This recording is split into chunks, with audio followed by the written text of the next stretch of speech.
Hey, welcome everyone to our Singh-Ray webinar of the month. We are talking black and white photography tonight with Jennifer King. She is an internationally acclaimed award-winning landscape and fine art photographer with a passion for teaching and inspiring photographers. She draws on her fine art and design background to bring an artistic perspective to nature photography. Her photography, video tutorials, and interviews in Shutter Magazine, Outdoor Photographer, Wild Planet, Camera in the Wild, Smoky Mountains, Journal of Photography, Our State Magazine, F-Stop Collaborate, and many, many more. She also speaks at many yearly photography summits and promotes continued photography education through books, tutorials, webinars, and videos. She was actually named one of 15 women to follow by 500 Pixels. And she has, we invite you just to check out her website and see her long list of credentials. Jennifer, with that, I will hand it over to you and let you get going. Thanks so much, Michelle. Hello, everybody, and thank you for coming over tonight to join me in the art of black and white photography.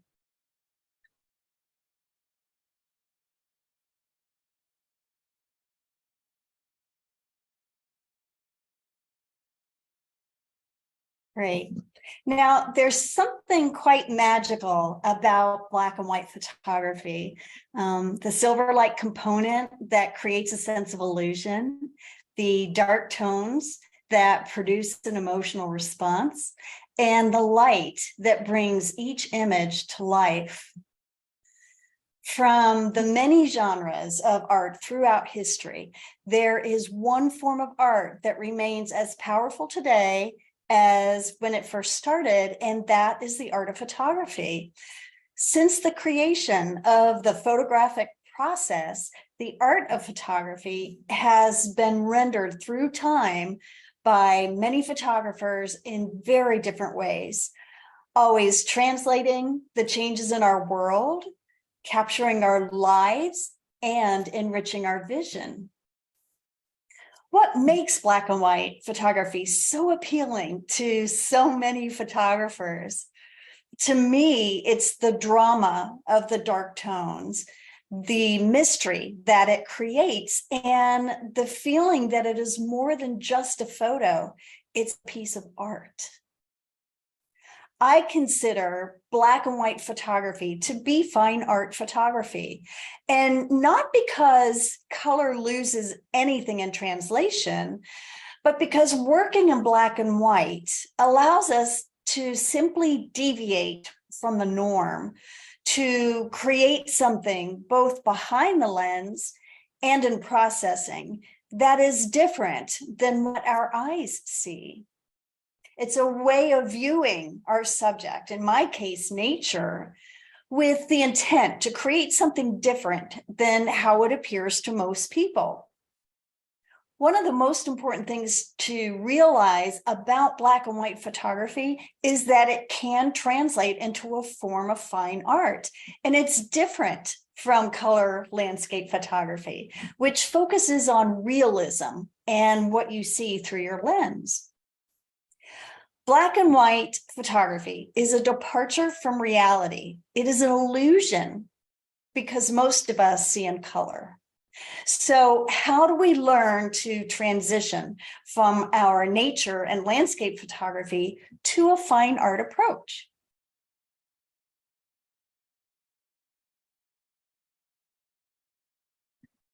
Learning to become a fine art photographer is easier than it sounds. Pablo Picasso once said that every child is an artist, and the problem is to remain an artist once they grow up.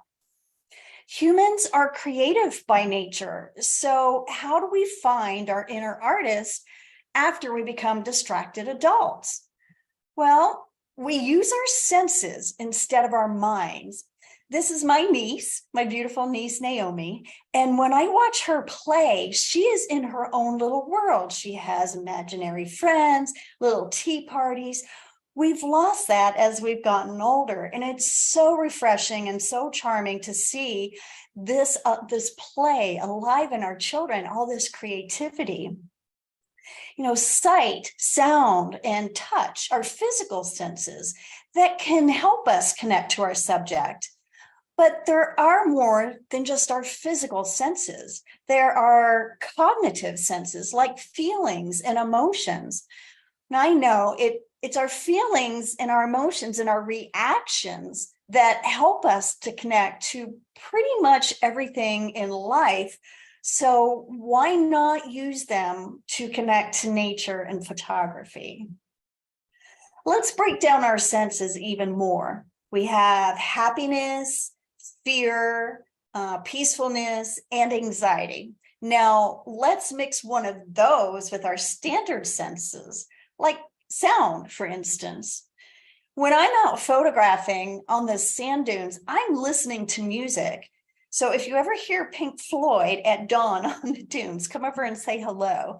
I don't know why my reaction to this music is so strong, but it does put me in the state of mind to where I contemplate many things in life. And that music inspired cognitive reaction helps me to reflect about people that have come and gone in my life, the places I've lived over the years, and the memories that come with this reflection of time. Now, we all go through periods in our lives when our emotions are more prominent in our daily lives for a multitude of reasons. In March 2020, when the world began to shut down, I had Death Valley National Park pretty much to myself. And while I was photographing, I was able to tap into my fear, and I put that emotion into my work. And what I learned in that short period of time is that there is a difference between converting an image to black and white and creating a black and white photo. That's when my approach to photography changed. From that time forward, my focus turned to placing myself in the moment, incorporating my senses, emotions, and my vision into the landscape I was photographing. So how can we do this? Well, a great way to tap into emotions is to practice some basic visualization techniques. For example, say you plan to photograph the Oregon coast.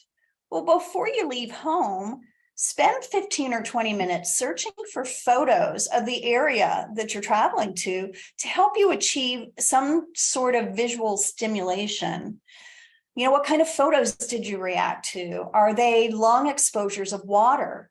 Maybe you are drawn to the reflections in the sand. Make a mental note of what triggered a visual response and make that your target subject.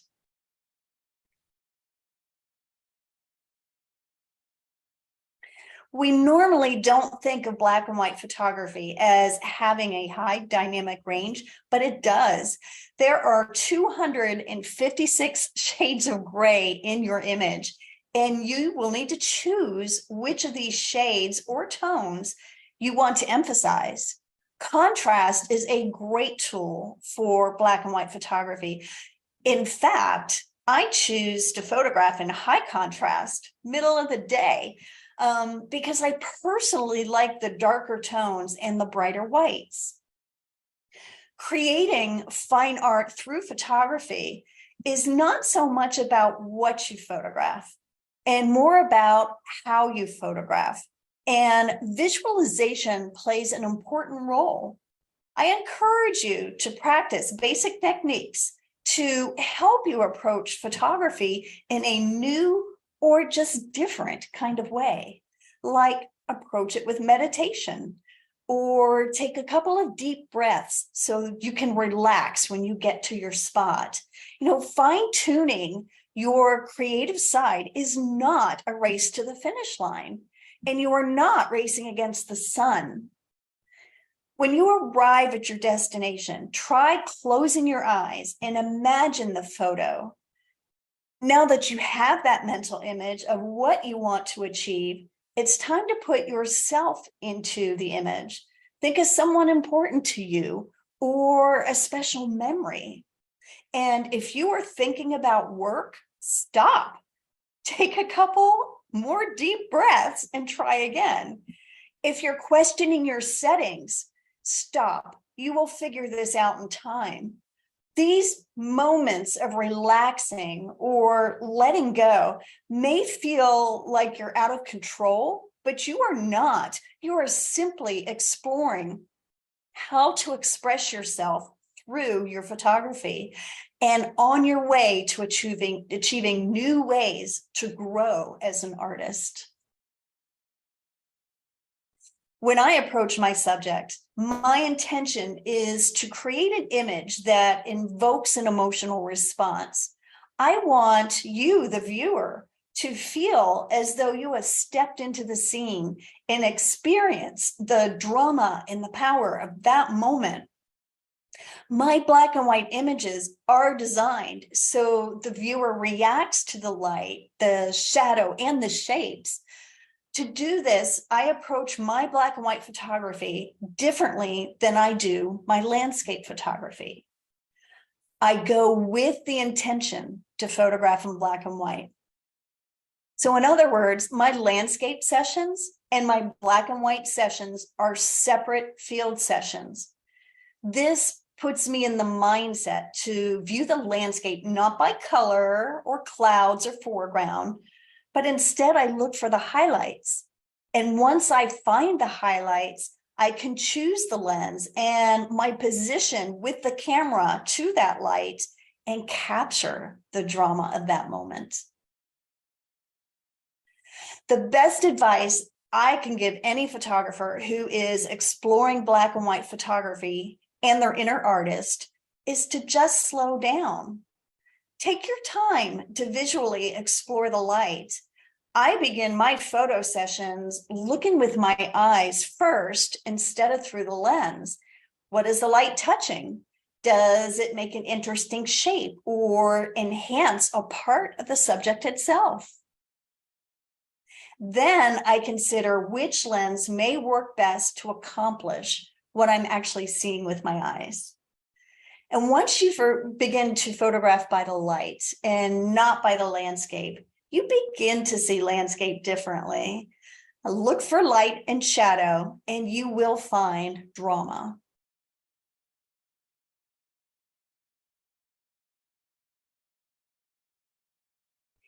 Remember, fine art is not based in realism, and neither is black and white photography. So allow yourself to get creative with what you are doing. Change the look and the appearance from what you see with your eyes to what you envision. Remember those images you found during your research that you reacted to? Think about those for a moment. See if you can creatively translate that earlier reaction into what is in front of you right now. Then simply put yourself and your mood into that moment when you're photographing. Do you feel happy, sad, maybe intense? You tune in with all that is going on around you. When I'm on the sand dunes or in Iceland and I'm photographing, I think about everything in my environment. Is the air cool? Can you feel the sun on your face? Can you hear the wind? Artists have used emotions and senses throughout history as a part of their creative process. Allowing yourself to connect, to open up, and to react will truly help you find that inner artist that is inside of you, whether you believe it is or not. You just have to try.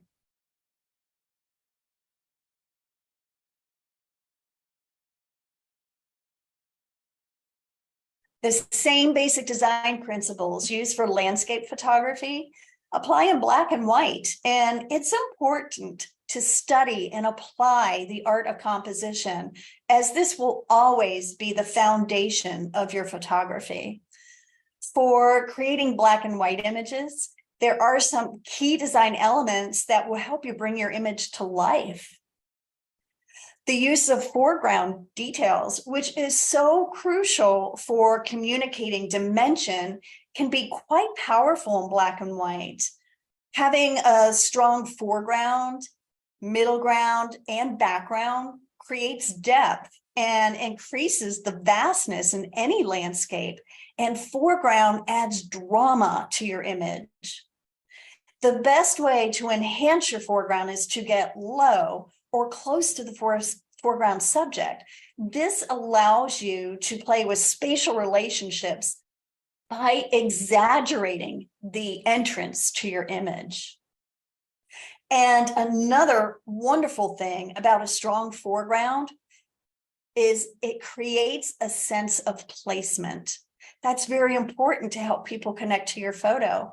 Anytime that you provide something in the foreground, the viewer will feel a sense of connection to your image. Give the viewer a place to step into your landscape or something for them to reach out and touch so that they can feel like they're a part of your photo.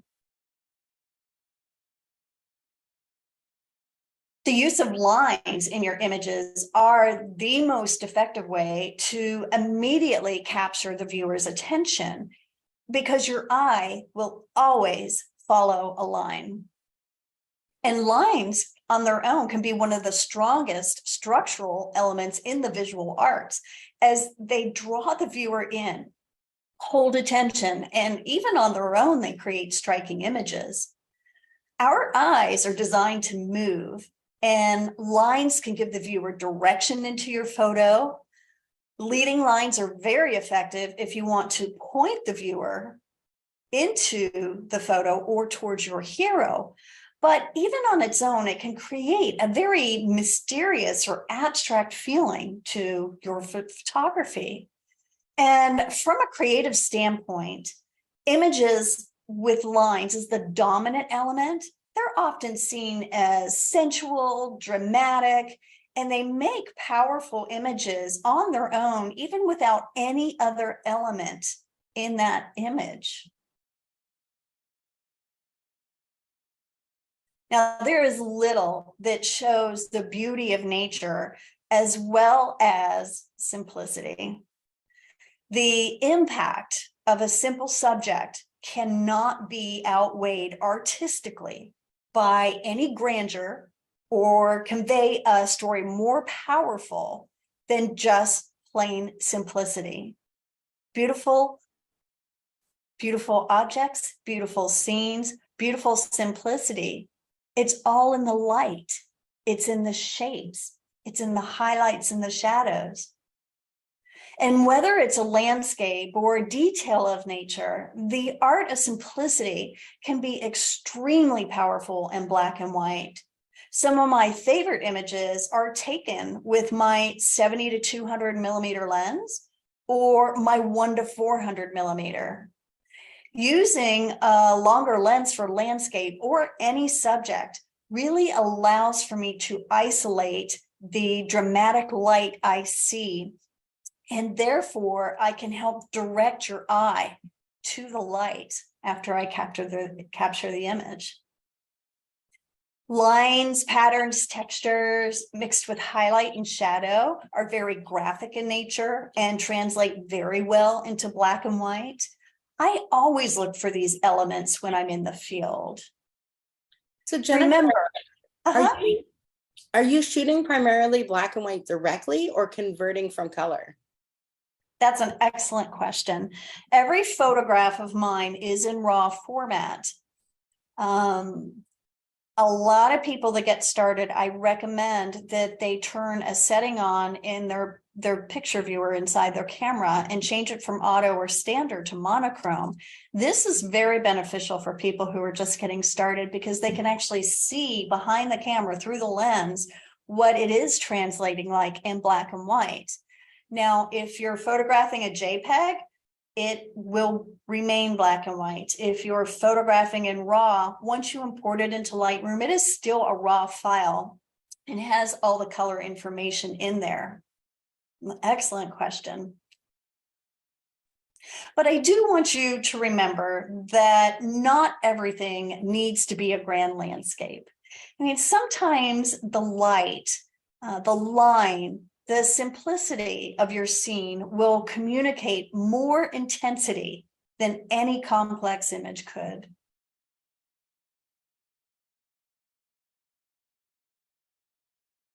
We normally don't think of black and white photography as having a high dynamic range, but it does. There are 256 shades of gray in your image, and you, as the artist, will need to choose which of these shades or tones you want to emphasize. Contrast is a great tool for black and white photography. In fact, I choose to photograph in high contrast light because I personally like the darker tones and the brighter whites.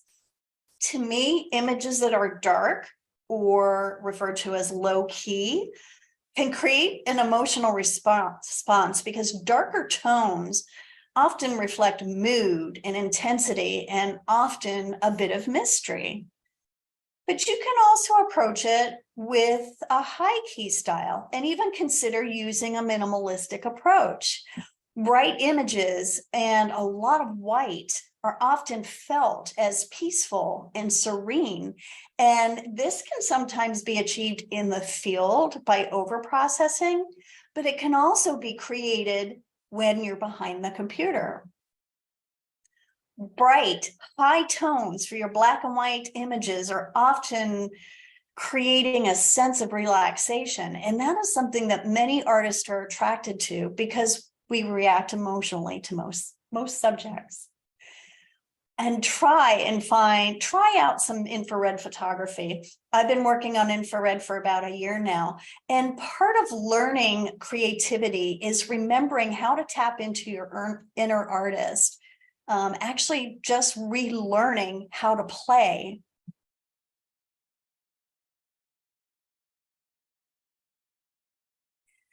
While we always process our images, even in color, processing black and white images becomes more of an artistic approach. This is the second part of the process where we can use the tools we want to bring that vision we had behind the lens to life. Always photograph in raw format. This will allow you to capture as many colors possible with the highest amount of color range and depth. Well, why is this important for black and white photography? Well, even though you are processing in black and white, your colors become your tones, and tonality will range from black to white to all points of gray. This will become especially important in processing. Always use your filters in the field. A polarizer, a GND or ND filter can be every bit as effective in black and white photography as it is for color. Every bit of information you put into your raw file, the smoother the processing and the transitions will be. And always, always watch your histogram. This is extremely important when you're taking the photo and during the processing stage. You don't want to blow out your highlights, right? And we don't want to lose any details in the black. So your histogram is always going to be the best tool for a successful photo. Now, I mentioned a minute ago about turning monochrome on in your camera, but if you are struggling with black and white in the field, or you're just getting started, your camera likely has a setting to preview that image in monochrome.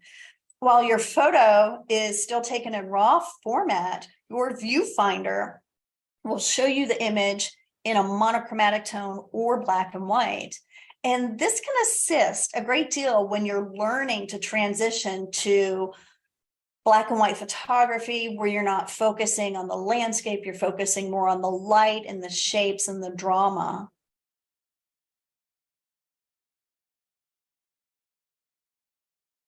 Black and white photography is always going to be a two-step process.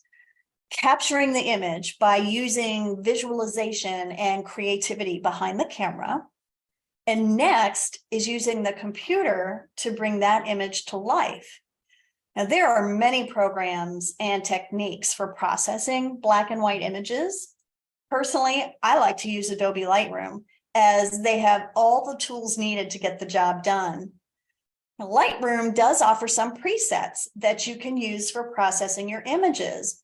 But I have always found that as the artist, self-processing puts more of my ideas and creativity into the final image. Now, finding your style doesn't end behind the camera. Processing is a very important step in the development and growth as an artist. It will help you find and define your style of art. This is something that will develop over time, but you can get started by trying to determine a processing style that you like.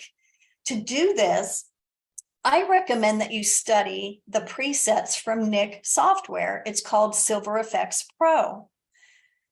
This is a plugin that can be used with Lightroom, and it will allow you to view your photo with processing applied in several different styles.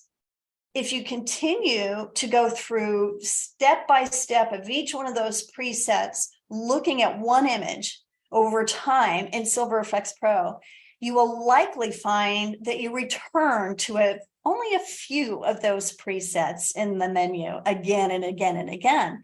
But that means that you are learning what processing styles you like for your own work. However, I really do encourage photographers not to rely on the presets. Use them as a learning tool. Enhance and learn to improve what you have seen through your own editing and processing. For my black and white photography, I have learned to compose by the light and not so much by the landscape. Let's make a note of things to look for in the field to help you with visualization. What is the light touching? Where are the lights? Where are the whites? Understand that shadow complements highlights. So these contrasty sections of the landscape that we usually try to avoid in landscape photography may produce your most interesting photos. A black color looks black when it's next to white, but not so much when it's next to 80% gray. Find the shot with your eyes first and then set up your camera.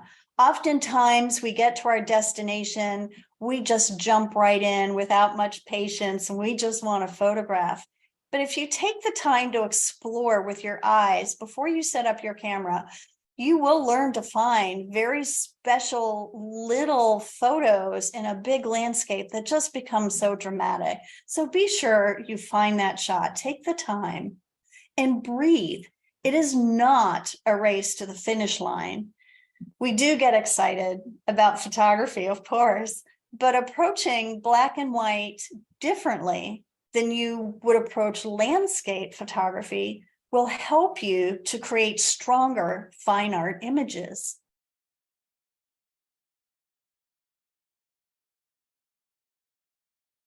The artist within. Once you develop your own look, it's important that you own your own look and know that there is no right or wrong when it comes to art. It's your creation. You can choose your own look. Getting in touch with your inner artist, it takes time and it takes practice. It takes separating yourself from everything that you know as normal photography and allowing yourself to go a different way. The more genres and styles of photography that you practice, the more you're going to learn about yourself and your artistic style. This will apply to all of your photography going forward. Black and white is full of drama, mystery, inspiration, and the best images will always come from within. Photography is a journey. Enjoy the adventure.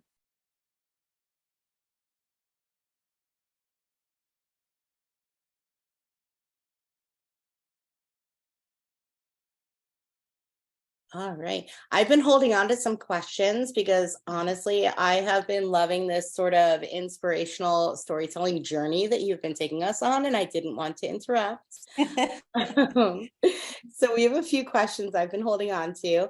Gary Mhm. wanted to know, he said, tell me a little more about using a 4-stop soft ND plus a 5-stop more slow. Is this to hold back light and make a longer shutter speed, giving like drifting clouds?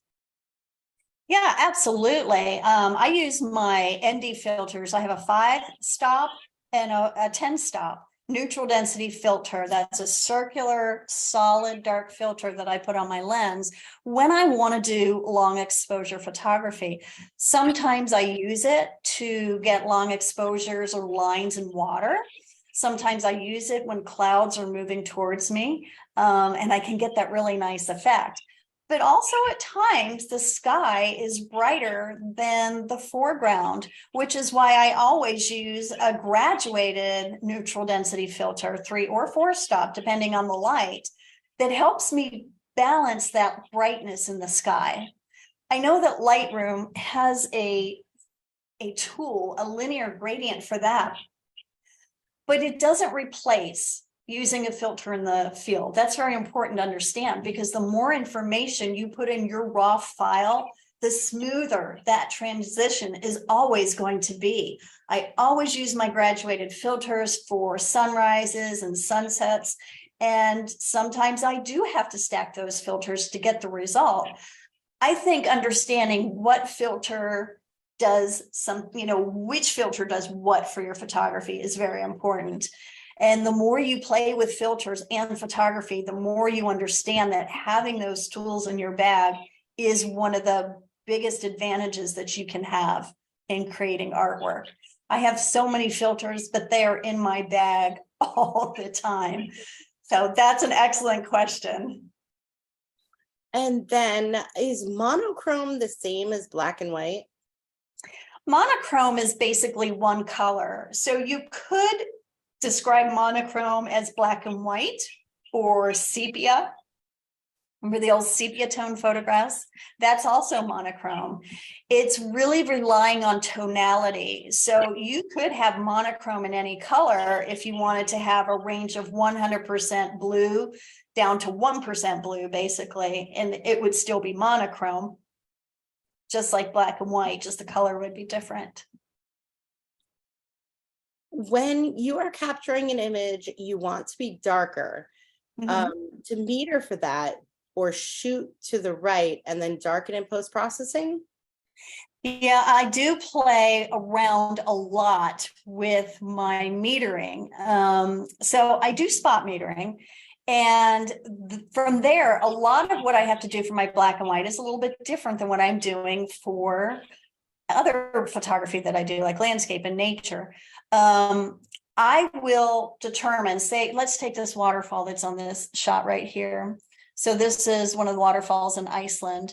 And I really wanted to capture the smoothness of the water and create that sense of darkness around it. So I had to meter for the white because I didn't want it to blow out. I needed enough structure. So I was underexposing for this.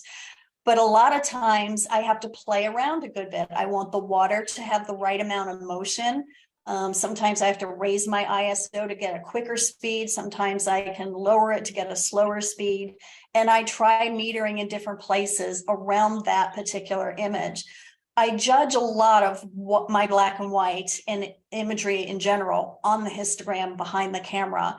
I can look at the image behind the screen and say, this is getting close to what I want it to be, but I have to rely on the histogram to make sure I'm not blowing out my whites or losing detail on the darks. That's extremely important. Great questions. And to what extent do you use bracketing? I don't. I know. I don't. I understand that there is a time and a place for bracketing your images. This may be a time when you're photographing into a very, very bright sun, and there is no other way to capture the detail unless you are bracketing. But I have found, at least with my black and white, especially with the black and white, the art, I want to capture drama. I don't want to balance out all the tonality. A lot of times when we're processing, we are bringing up our shadows and bringing down our highlights to try and balance it out. But I think over time, we've lost this sense of understanding about how important shadows are. Of course, harsh shadows are a little bit different, but shadows help us define our highlights, and that's very important. It helps us give us some depth, dimension, structure, and no matter what it is that we are photographing. So I tend not to do any bracketing. If I am concerned about bracketing but not stacking in Lightroom and not creating an HDR, I may try a couple of exposures, but that's so I have maybe, -1 stop, -2 stops. So when I get back to the computer, I can choose which one to use, but I actually don't merge my images in HDR. And what's the difference between a warming versus neutral polarizer for a black and white photo? Well, neutral has no color cast to it, but the warming polarizer I use a lot in locations like Death Valley, in the woods, where warm tones become enhanced. Now, of course, so why do I do it for black and white? Why does it matter? It does matter because I'm actually photographing in RAW. So I am able to capture a lot more, a better result if I want to exaggerate a little bit of warmth to my photo. Even though I'm converting it to black and white, I notice a difference. And I will say for my regular landscape photography, the difference between the two is very noticeable. And I always have both in both sizes because I have multiple size lenses. If it's something with a warm tone, if it's the running horses in the Camargue, if it's sand dunes, I do tend to use that warming filter and I absolutely love it. And if it's something like water, I'm going to use my neutral filter. Excellent. I understand that NIK Silver Effects to convert to black and white actually is not a real black and white. Is there still color in the image? If so, how can I ensure the result is true black and white? Well, that's actually a question I don't know how to answer. I don't know that it's not true black and white. That's interesting. I know for a long time it reduced your file size from a 16-bit to an 8-bit, but I believe that they corrected that. Let me speak to that again, because I strongly believe that the best use for NIK software is to learn the style of photography that you like, but not necessarily apply that preset to your image. So when you have a catalog and you've processed a black and white, or you have one that you want to see in black and white, if you open it in NIK software, Silver Effects Pro, you can view that same image as high contrast, low contrast. I think they have like 20 different filters, and you can just run down and see how it changes the look of everything. And that is what I consider a really great teaching tool. I do like to put self-processing in. I encourage photographers, I teach that. Learn what you like from NIK software, but refrain from using it. Try and recreate that sense on your own. Remember that there is a difference between converting a black and white and creating a black and white image. And try and keep that in mind as you're learning from presets what type of style you like. And then we have a couple of infrared questions. I'm going to ask them out of order because I think I should. Do you have a digital camera converted to infrared? If so, what company did you use to convert? And were there different infrared choices to convert to? There are two companies that I know of that convert the black and white, and I'm going to have to look up that information, but I think it's always a good idea to get your camera converted. Now I use the infrared filter. I just put my Singh-Ray 830 infrared on the front of my lens, and I have my screen set to monochrome, and that is how I am photographing infrared right now, though I have used an infrared conversion in the past. I don't use that anymore. Somebody else has that camera. I don't think I'm getting it back. But I like putting myself, the artist, behind there a little bit more than I like the conversion, but it's still a great tool for creativity. And I highly stress that. For me, infrared has been a departure, even though I'm a black and white photographer. I still have to, when I'm looking through the lens, I see things differently. The lights are different, the highlights, shadows. So it makes me think differently. Those are the tools and the toys, so to speak, that allow us to explore our creativity. Because when we can escape work, when we can forget about everything going on around us and get quiet for a little bit, we have these tools like an infrared, like different processing things that allow us to just escape whatever we've become normal and comfortable with. Did that answer the question, I hope? I think so. I actually think you answered 3 questions in one. So Victor, Gary, and Kim, if that didn't answer your question or you have a follow-up question, chime in and let us know. But I think that covered everything. Somebody recommended Kalari Visions for infrared. That's it. Conversion. Yeah, Kalari Vision is who I had a great point. Yes, thank you for knowing that. I forgot. Do polarizing filters work the same in black and white? They actually do. Absolutely. The polarizer, the whole purpose of the polarizer is to work in conjunction with the light. It helps me to enhance contrast when I'm in the field. So it's even more important, I think, for black and white photography, because you have no colors to play with. You have just tonality. So having all of that information in your raw file will give you a better raw file to work with as you're creating your image. I use polarizers all the time. And like I had said a little bit ago, I kind of go between the neutral and the warming polarizer, depending on which one I'm using. I also use the waterfall polarizer sometime, Brian Hansen. And then there's a Singh-Ray infused waterfall or infused neutral polarizer that has a little color enhancement to it. So that's a nice thing too, especially for color photography. But any information that you can put in your raw file, whether it's black or white or color, is going to give you a better result. And remember, black and white is just all shades of gray. So we need every bit of data that we can get to help us make smooth transitions in our photography processing. You talked about the waterfall polarizer. Can you touch quickly on what does that polarizer do?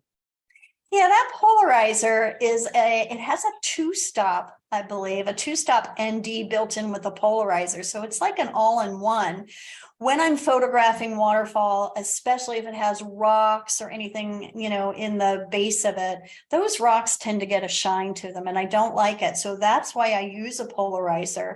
But it also allows me to slow down the motion of that water even a little bit more, because I do have a couple of stops of a neutral density filter all in one. So it's an amazing filter.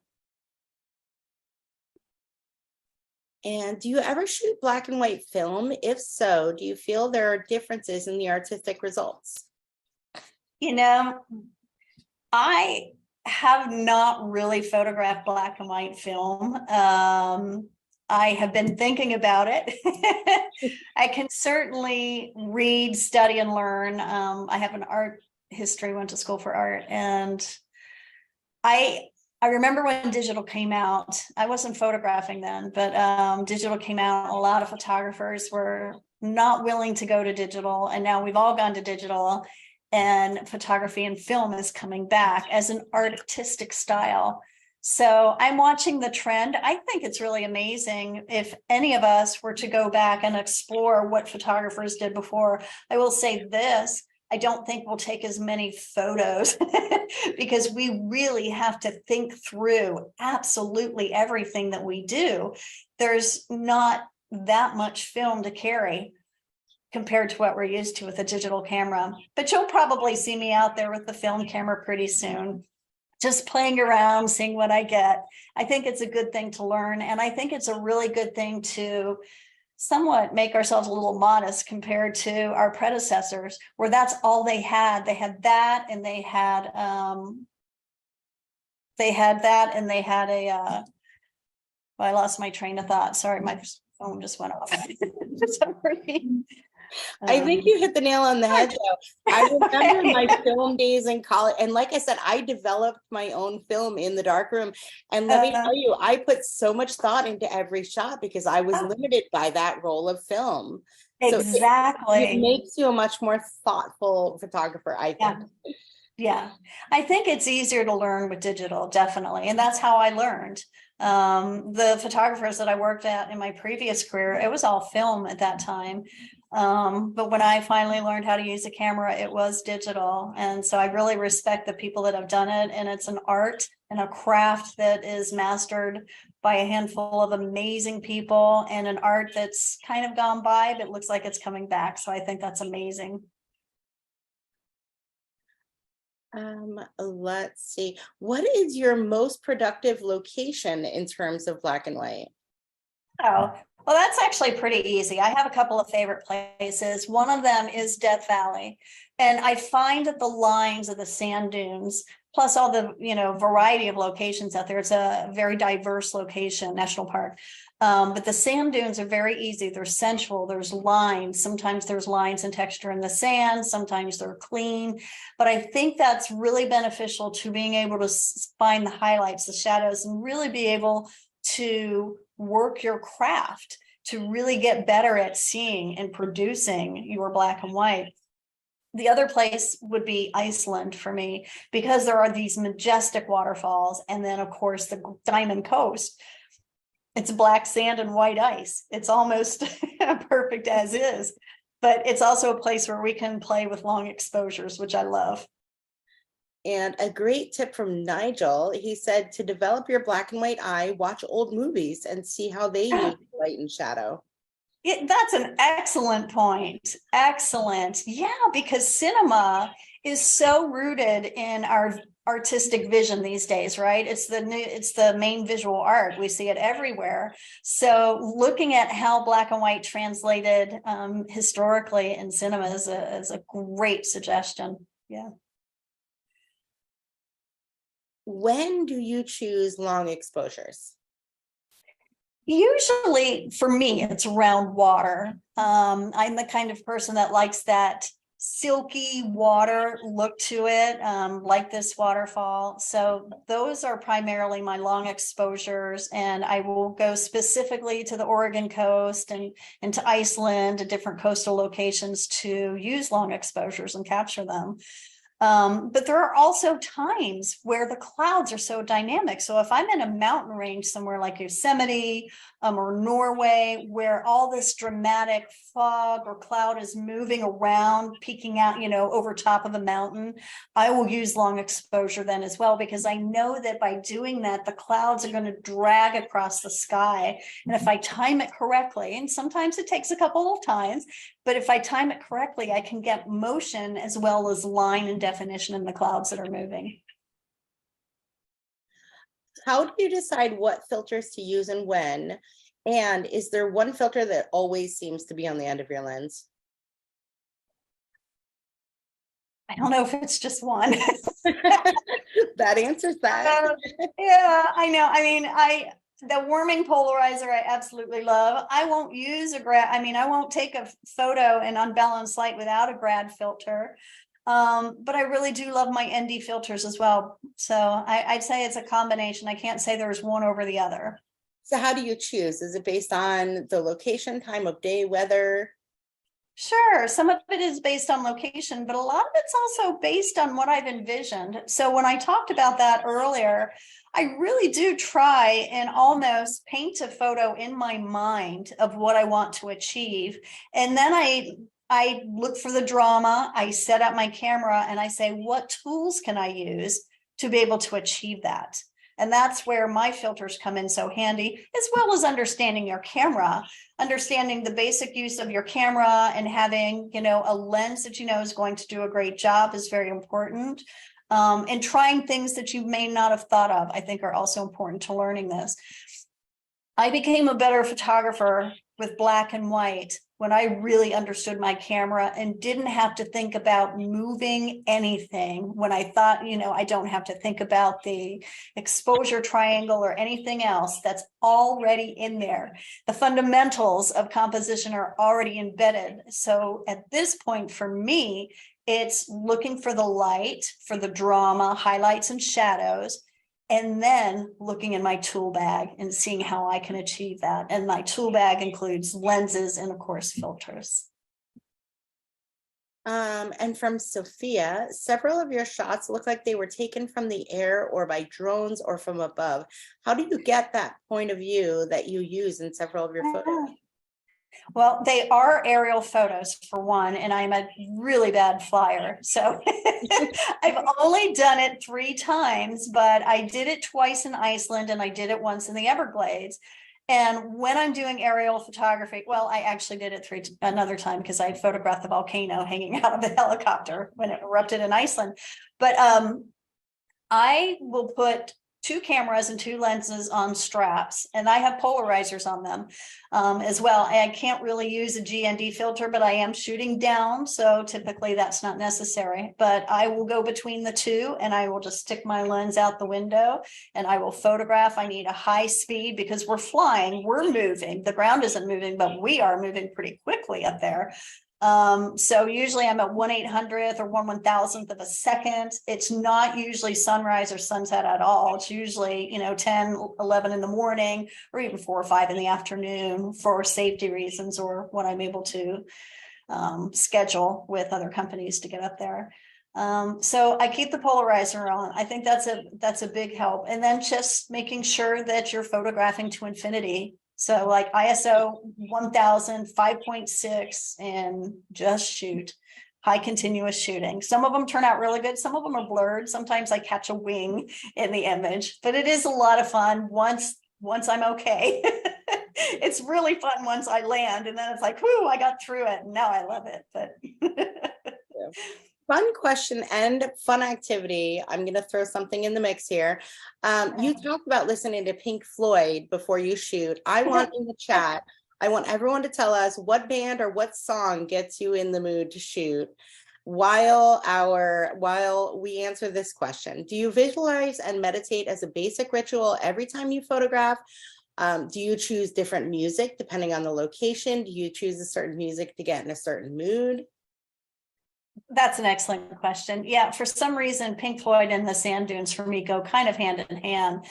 I'm not sure why that started actually, years ago, quite a few years ago. And it was just something that really inspired me. And when I'm on the sand dunes, I'm usually by myself when I'm photographing. And so I don't know, the music just works with the wind. You know, if you stand on the sand dunes or in the middle of the dunes, you can hear the wind song, and something about the wind song coming through the mountains along with the music of Pink Floyd just really connects with me. So I start thinking and reflecting. But I have a playlist that has all kinds of music. You know, if I feel like being funky, I certainly will put on some good music. I'll put on some Tom Waits if I want to feel a certain mood. It just depends. But I think the important thing is music makes me happy. Music makes most people happy. It makes us stop thinking about all of the busyness that's going on in our brains. And that helps us.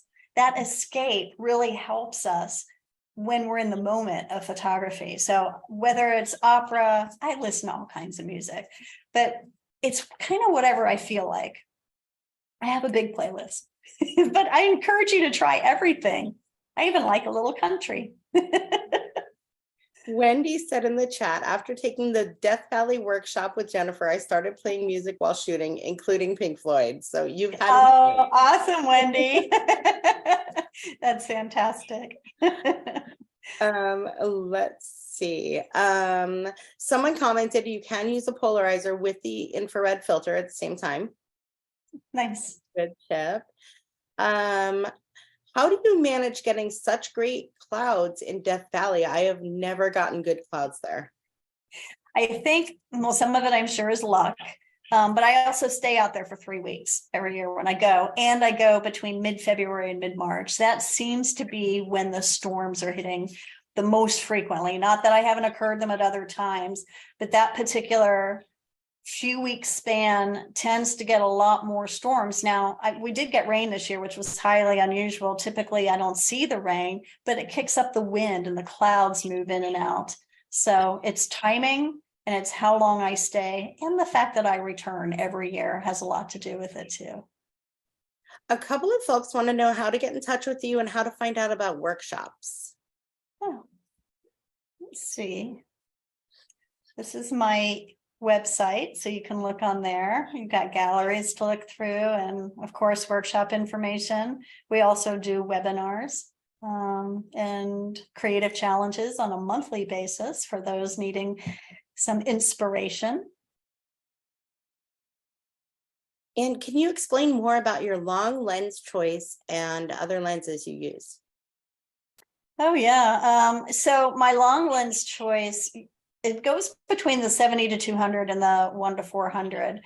I do use the 1 to 400 quite a bit because I'm able to isolate so much when I do that, and I like that a great deal. It helps me to isolate the drama, and I think when I can do that, when I see it with my eyes and I zoom in on something at 400 millimeters, I've eliminated all the distractions, right? So now I can really focus and tweak and move something a little bit to the left or a little bit to the right to try and achieve what I want to do. But sometimes 70 to 200 is enough, and my 70 to 200 millimeter goes to 2.8. So if I want a really shallow depth of field, that becomes the lens of choice. And do you use aperture priority for your photos in black and white? No, I use manual for everything with the exception of wildlife. I do photograph my wildlife in aperture priority, but everything else is manual mode. Do you use any particular apps to formulate your exposure? No, but there are a lot of apps out there. I have photo pills on my phone, but I use it for something else. And there are a lot of other apps out there, but no, I don't. I understand all the basics of photography. For me, I am approaching it not from a technical standpoint, but from an artistic standpoint. And that's hard for some of us. You know, a lot of us come from a technical side and it's hard to get in the creative, mood. And then for us that are maybe more on the artistic side, the technical is a little more challenging. So I see a lot of people in both those arenas. And then once in a while you get someone who's, really connected with both. For me, I look at it visually and then I check behind myself to make sure my histogram is good technically, to make sure that everything is sharp based on how I know, to use aperture and time and everything else. So there are apps if you want to use those, but I also encourage anyone that's thinking technically minded to just go out once in a while and try it from a creative perspective and see what the results are. And when you get to processing, you'll learn a lot about what to do and what not to do. And I think that's an important part of black and white. And I think last question of the night, maybe not. You mentioned aerial photos. Have you used the drone before? And if so, which drone? I have never used a drone. I'm quite clumsy. I don't think that would be wise for me. I'm sure I would crash it on the first day. So I can't help you with that one. Sorry. I crashed my kids' like Toys R Us version, so I feel Oh, did you? Do you print your photos, and what model of printer do you use for your black and white? Well, I have an Epson sitting over here in the studio. It's a very, very large Epson. I do. I print. I'm also a Moab master photographer, so I do a lot of printing, sell a lot of limited edition prints and fine art prints.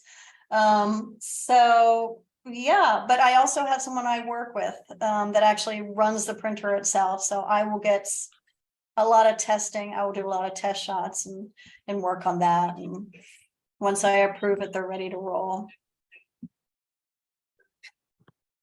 Awesome. Well, first of all, thank you very much for this presentation. Like I said, I love the storytelling aspect. I just didn't even want to interrupt you as you were going. I am inspired. I'm going to get out there. I'm going to take some artistic black and white photos, and I hope our audience will as well. Well, I hope so too. And thanks everybody for coming out tonight and sharing photography. I always say creativity spreads, so you got to come and catch it and then share it with your friends. Look forward to seeing you again. Thank you so much. Thanks everyone for Thank joining you. us. Have a great night. You too. Good night.